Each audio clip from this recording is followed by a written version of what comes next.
The vacant Dallas home where a teenager and a man were found murdered was torn down this morning, and there are plans in the works to transform the property.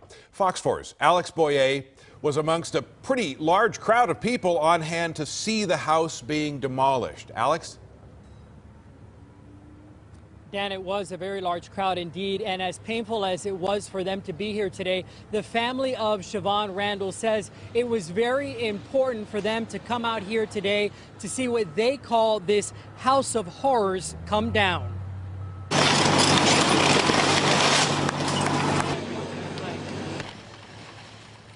A large crowd consisting of family, friends, neighbors, and strangers gathered outside this East Oak Cliff home to watch it get bulldozed.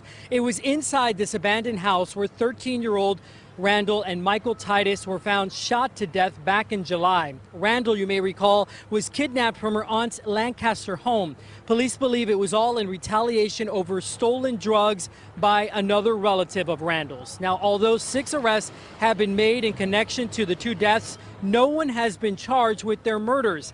As the house came down, some of Randle's family members held up signs with the words, "Say her name," in hopes that she will never be forgotten.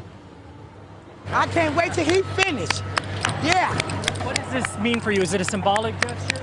It's a sense of release. A sense of relief. You know, I'm not so angry anymore.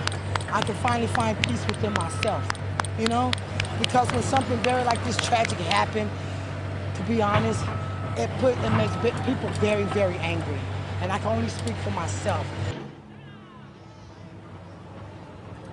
And as soon as the house came down, Cynthia King, who you just heard from, grabbed a sledgehammer and ran over to the spot where Randle's body was found and began hitting it repeatedly. King said it was a way for her to get her anger and frustration out over the death of her great niece. Now, Dallas Mayor Pro Tem Dwayne Caraway says once this site is cleared, a tree will be planted on the property in Randle's memory. Caraway also says he's directing the city to purchase the home right next door, which is also vacant. He wants the city to clear that home as well, paving the way for a park here in the future dedicated to Randle's memory. Dan? All right, thanks very much, Alex Boyer. A lot of folks would support that idea from Dwayne Caraway. Thanks very much.